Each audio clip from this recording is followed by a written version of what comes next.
রমজান মাসে তারাবি নামাজ আদায় করার পর ঘুমিয়ে পড়েছেন, এসে সেহরি খেতে পারেননি। সেহরি খাওয়ার আগে ফজরের নামাজের আযান হয়ে গেছে। আসসালাতু খায়রুম মিনান নাওম। এই ব্যাপারে আপনি কি মাসলা, আপনার কি সমাধান? আপনি কি রোজা রাখবেন না, নাকি সেহরি খাবেন, নাকি না খেয়ে নিয়ত করবেন?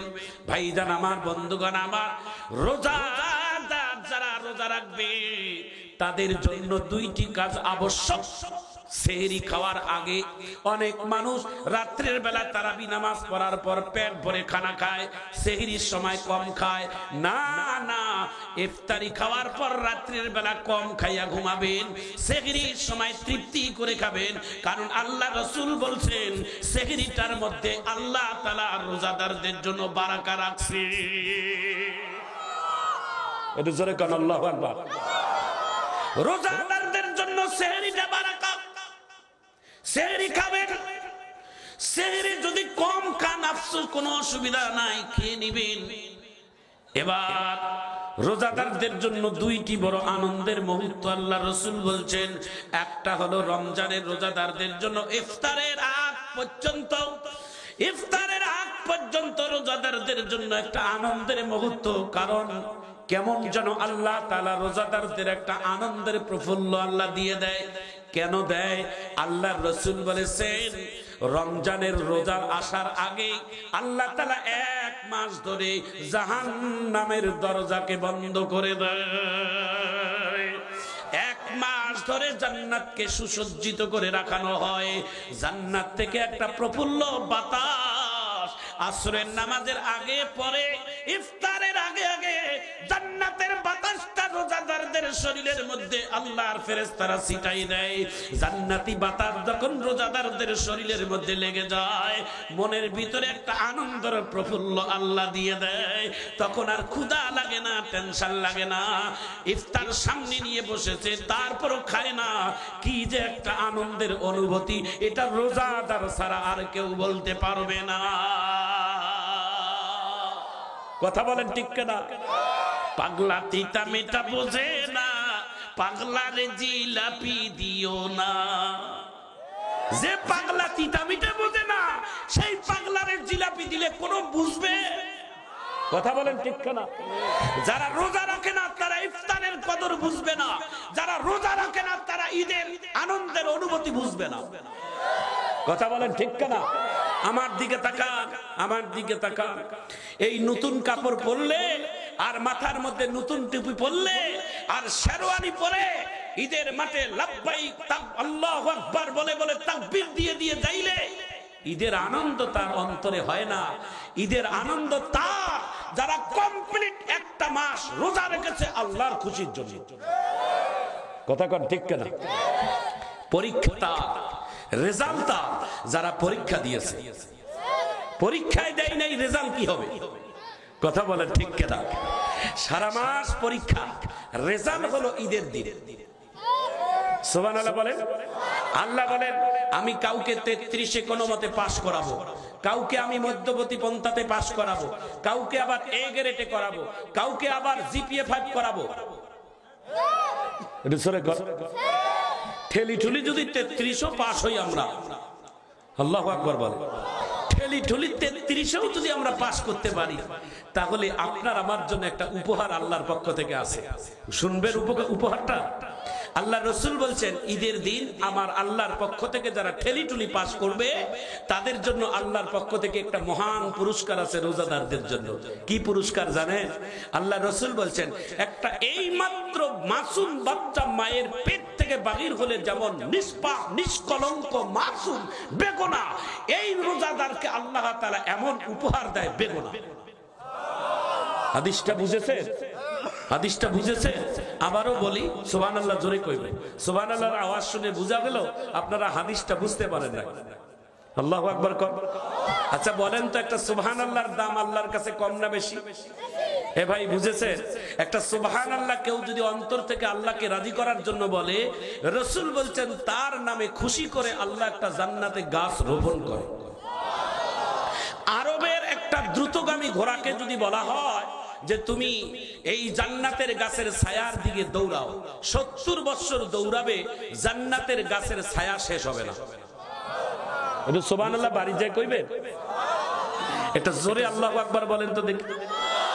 পিছনের ভাইয়ারা হাত তুলে আল্লাহু আকবার বলেন না কেন? এইভাবে হাতটা নাড়া দিয়ে জোরে একটা আল্লাহু আকবারের আওয়াজ দেন। আমার আল্লাহ সর্বনিম্ন যাকে ঠেলে ঠুলে পাশ করে জান্নাত দিবে। ঠেলে ঠুলে বুঝেন? ঠেলে ঠুলে বুঝেন?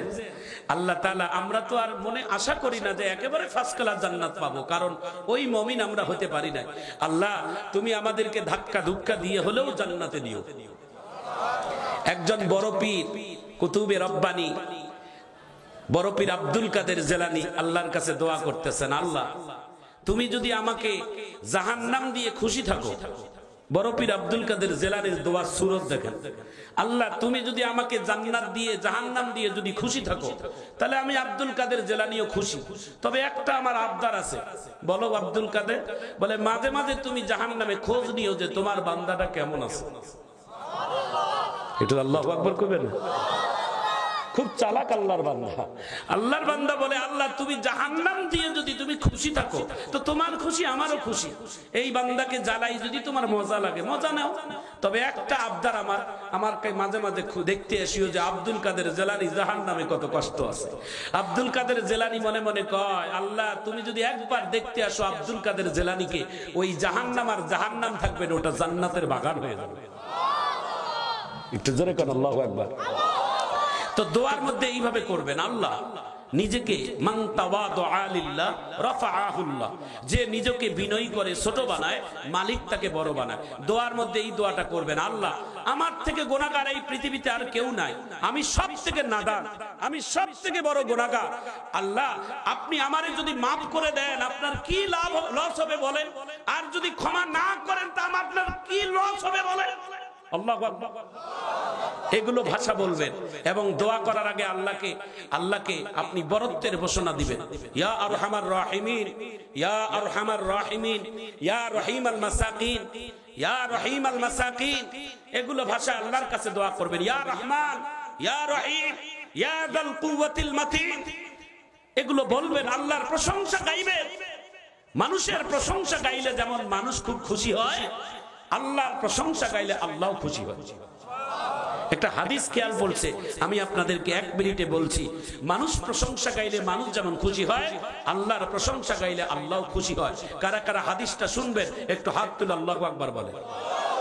একটু জোরে কোন আল্লাহু আকবার।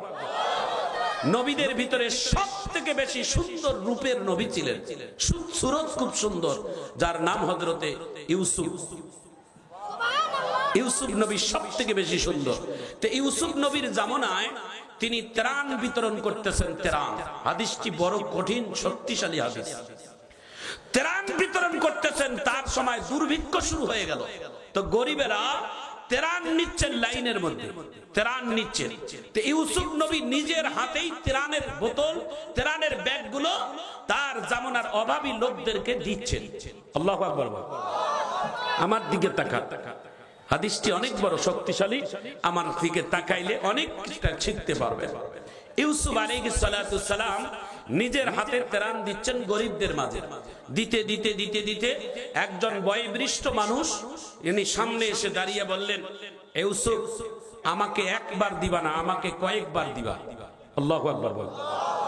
ইউসুফ নবী একবার দেওয়ার পর বললেন, আমাকে আরেকবার দাও। তিনি প্রশ্ন না করে আরেকবার দিলেন। লোকটা বয়স্ক মানুষ আবার ইউসুফের সামনে এসে বললেন, আমাকে আরেকবার দাও।